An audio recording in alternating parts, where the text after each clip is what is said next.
نحمده ونصلي ونسلم على رسوله الكريم أما بعد فأعوذ بالله من الشيطان الرجيم بسم الله الرحمن الرحيم الله لا إله إلا هو الحي القيوم لا تأخذه سنة ولا نوم له ما في السماوات وما في الأرض من ذا الذي يشفع عنده إلا بإذنه صدق الله العظيم بلغ العلا بكماله كشف الدجى بجماله حسن جميع خصاله صلوا عليه وآله فإن من فضل الله رسول الله ليس له حد فيعرض عنه ناتيكم بفمه مولاي صل وسلم دائما ابدا على حبیبک خیر الخلق کلہم اللہ جل جلالہ کی حمد و ثنا سرکار فخر کائنات خاتم النبیین صلی اللہ تعالی علیہ وسلم کی بارگاہ میں درود و سلام کا نذرانہ پیش کرنے کے بعد رب عز و جل کا فضل کرم اس کی دینی توفیق سے الحمدللہ ہر اتوار بعد نماز ظہر درس قرآن کی اس مقدس بابرکت محفل کا سلسلہ جاری ہے۔ اللہ رب العزت ہم سب کو اس عمل پر باقاعدگی کے ساتھ شرکت کرنے پر اور باریزہ گفتگو سن کر عمل کرنے پر عمل کی توفیق نصیب فرمائے۔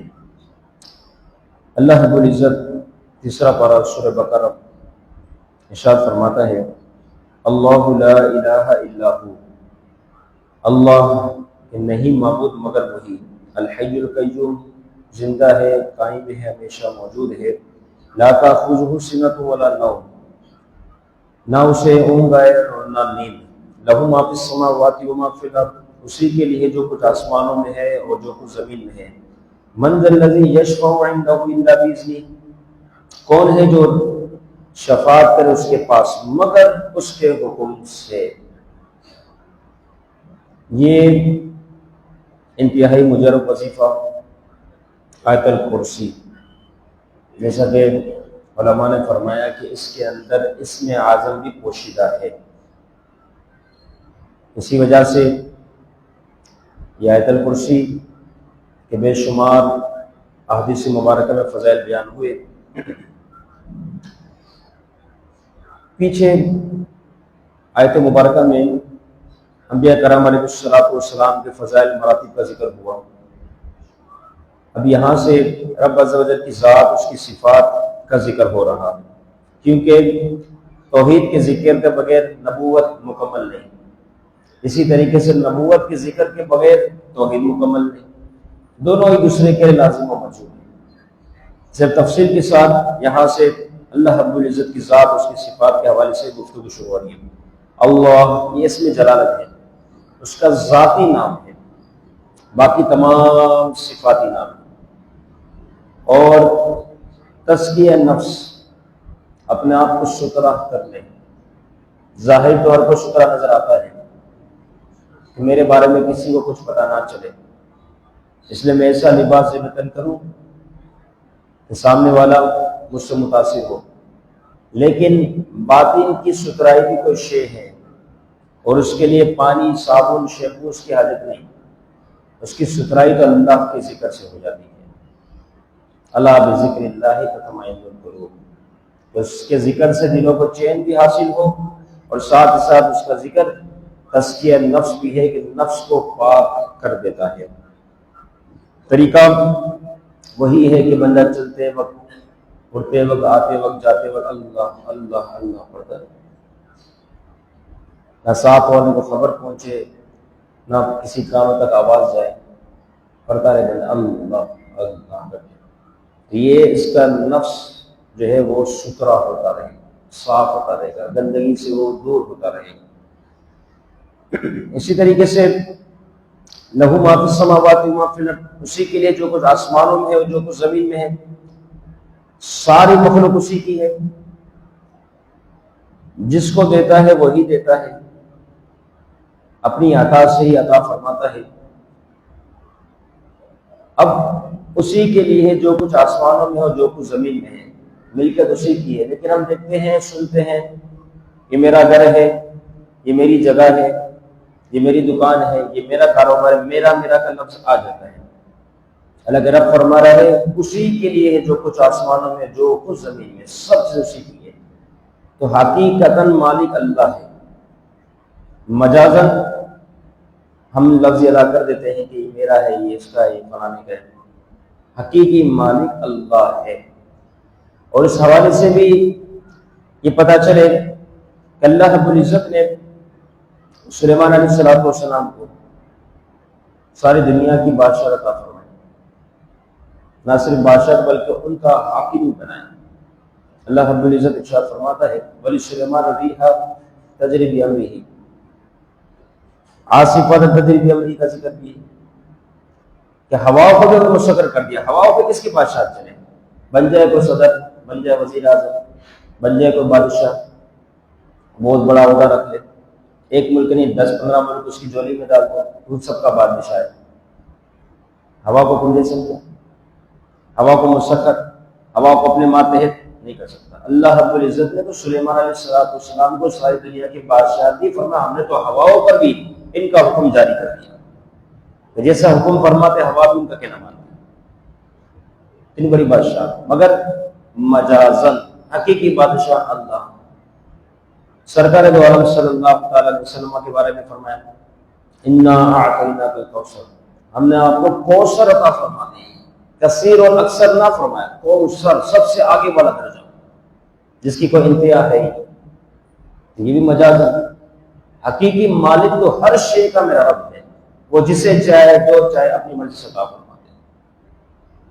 اسی طریقے سے سیدنا غوث اعظم شیخ عبد القادر جیلانی رضی اللہ تعالیٰ، اتنی بڑی آپ کو بادشاہ نصیب تھی، فرماتے نظرت الی بلاد اللہ جمعا کا خردلات اللہ حکم اتصالی، فرماتے ہیں میں اللہ کے شہروں کو، بغداد شریف کی بات نہیں ہے، صرف بلاد، بلد نہیں فرمایا، نظرت الی بلاد اللہ جمعا، بلاد فرما کے آگے جمعہ بھی فرما دیا، کوئی ایک شہر نہ سمجھے، فرمایا اللہ کے تمام شہروں، جمیعا تمام، جمعہ مکمل، فرمایا اللہ کے تمام شہروں کو میں اس طریقے سے دیکھتا ہوں جس طریقے سے تم اپنے ہاتھ یا ہتھیلی پر رکھے ہوئے رائے کے دانے کو دیکھتے ہیں۔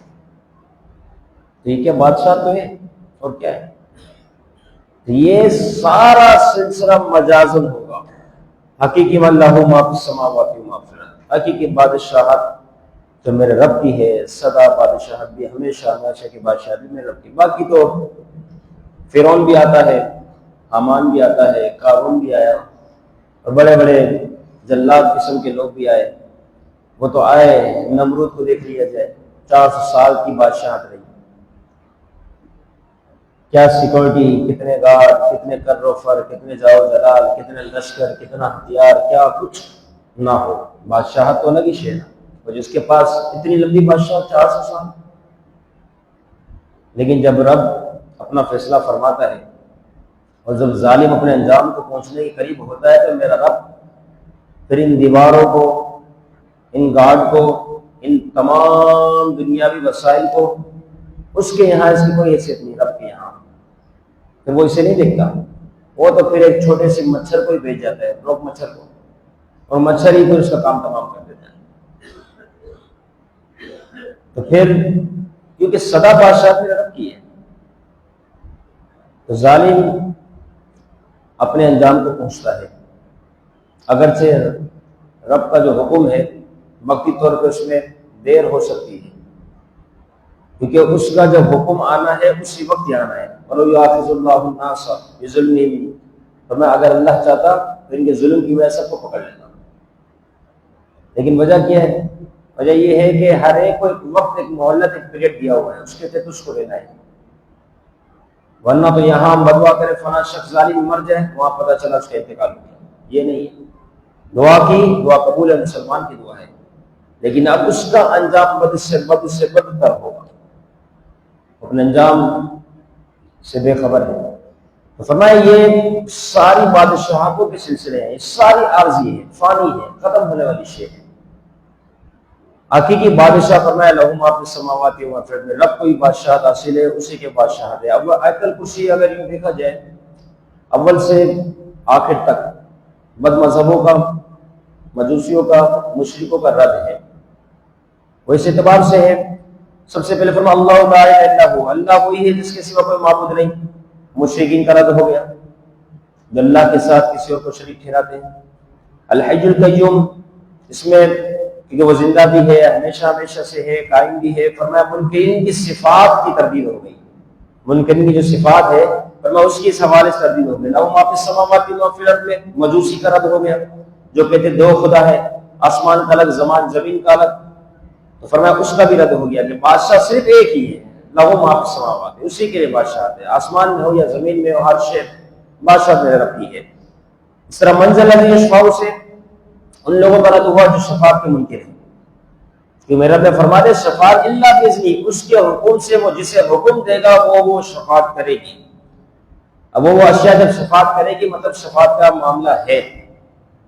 جو شفاعت کا معاملہ ہے تو جنہوں نے شفاعت کا انکار کیا ان کی بھی سوچ عجیب و غریب، ان کے معاملات بھی عجیب و غریب. کہتے رب بخشنا چاہتا ہے بخش دیتا ہے، شفاعت کی کیا ضرورت پیش آ گئی. اچھا، اور جب رب بخشنا نہ چاہے تو شفیع اگر آ کے بخشا دے تو رب محتاج ہو گیا. اس قسم کی باتیں ہو گئی. اب دیکھیں ذرا غور کریں تو مجھے یہ بتاؤ، ذرا غور و فکر کرو، تم بیمار ہوتے ہو؟ کہے گا ہاں. اچھا دوا پیتے ہو؟ کہے گا ہاں. تو فرمایا اب یہ دوا کے بارے میں ذرا غور و فکر کرو کہ دوا جو تم نے پی، اب دوا نے شفا دی، اب جب رب کو شفا دینی تھی تمہیں بیمار کیوں کیا؟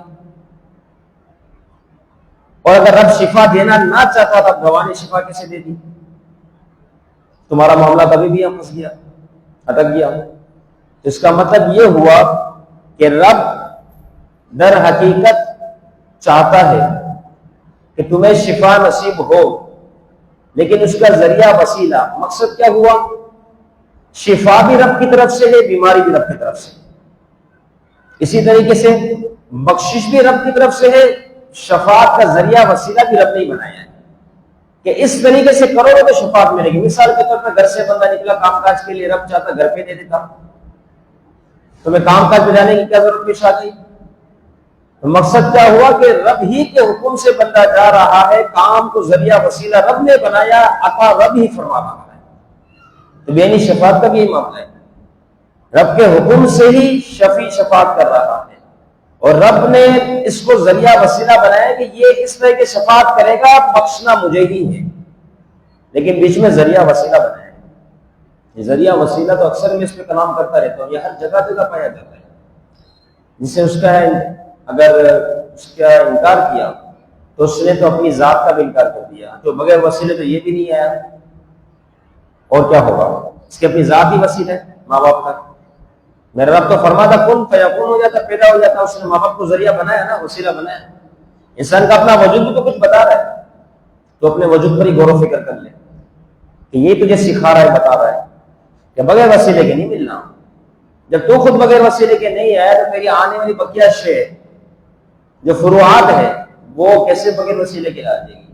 جب اصل وسیلے کا محتاج ہوا انسان کا ذات، تو فرمایا آگے والی شے بھی پھر اس کے ساتھ جتنی تو پائے گا وسیلے کے ذریعے پائے گا. رب چاہتا تو آتا ہی فرما دیتا، لیکن اس نے بھی ذریعہ بنایا اسی کی طرف سے. آپ دیکھیں ان اللہ هو الرزاق، وہی رزاق ہے، دینے والا تو وہی ہے. تو پیسٹ کے پاس کیا کرنے گیا؟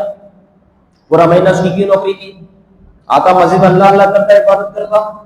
لیکن کیا فرمایا؟ رزاق تو وہی ہے، لیکن اسی نے یہ ذریعہ بنایا ہے، اسی نے وسیلہ بنایا کہ کام کاج کر، دکان کھول، سیٹ کے پاس جا، نوکری کر، پیشہ اختیار کر، حلال ذریعے کو اپنا.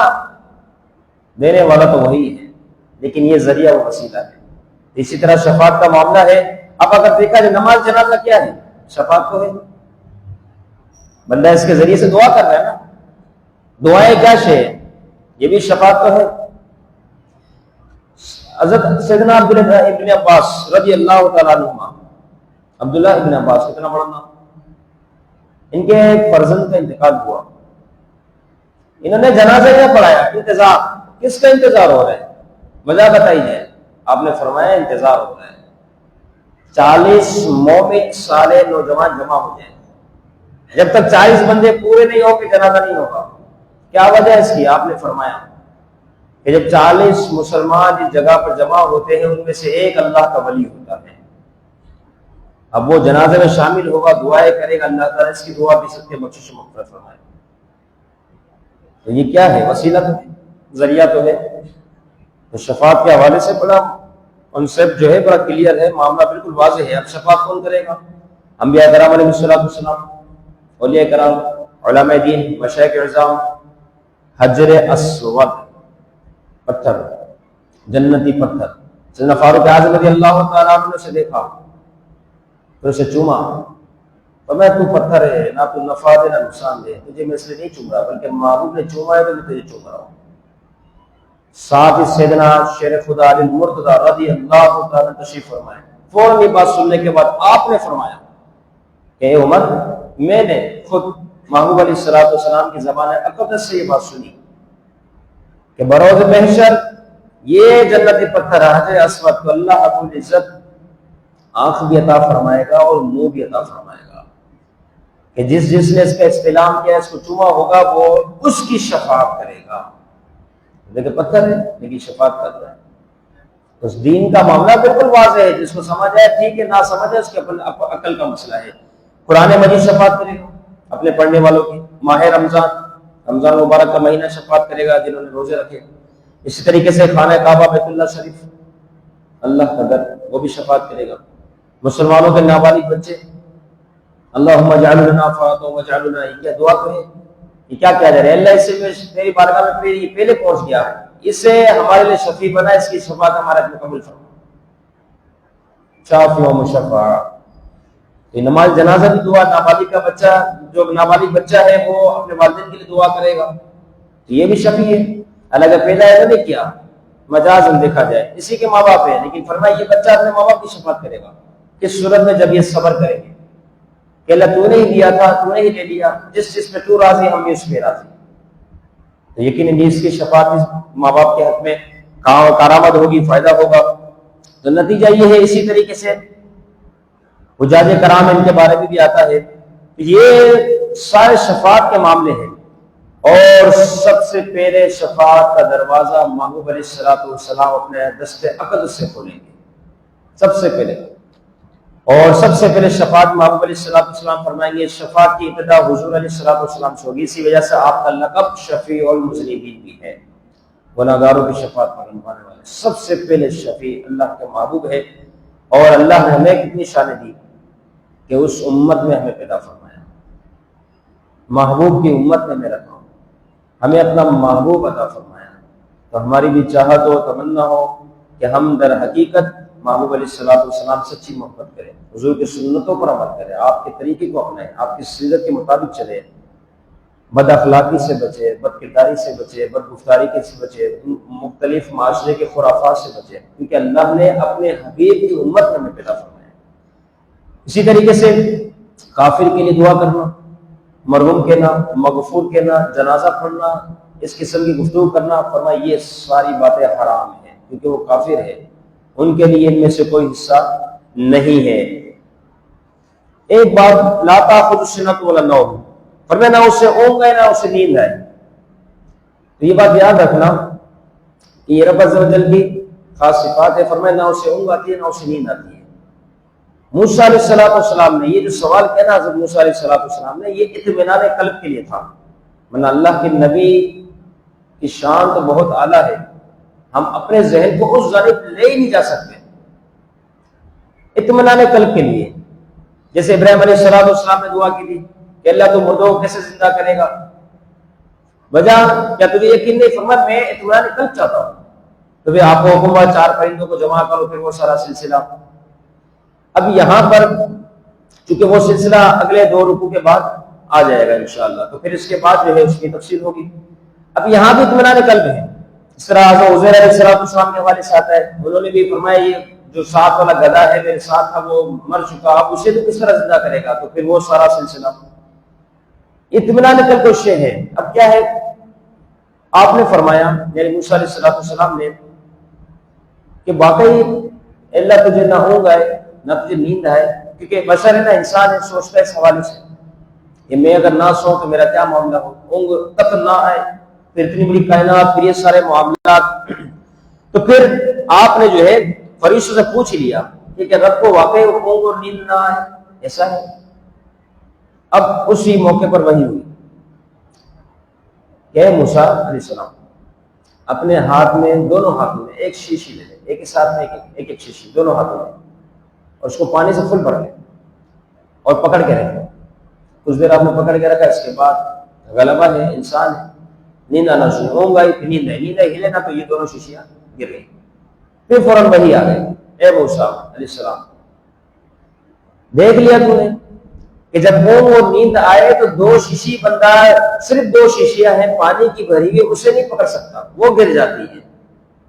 تو اب ذرا سوچ کہ مجھے اگر اونگ اور نیند آ جائے تو یہ ساری کائنات کا نظام کس طرح درست صحیح سے پر چل سکتا ہے، یہ کیسے صحیح چل سکتا ہے؟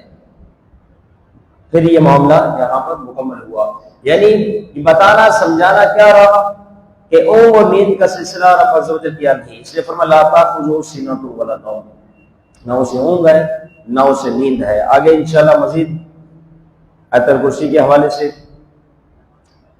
کچھ باقی ہے، اور یہ آدھی آیت الکرسی یعنی اس آیت کا ایک جز بیان ہوا ہے، ایک جز انشاءاللہ آئندہ درس قرآن میں ہوگا، اور ساتھ میں آیت الکرسی کے جو فضائل ہیں وہ بھی انشاءاللہ آئندہ درس قرآن بیان ہوں گے۔ اللہ رب العزت قرآن مجید کا نور نصیب فرمائے، جن احباب نے شرکت کی مناسب کی حاضری قبول فرمائے، سننے میں، سنانے میں، سمجھنے میں، سمجھانے میں جو غلطی ہوئی ہے اپنے فضل سے اللہ رب العزت معاف فرمائے۔ وما علینا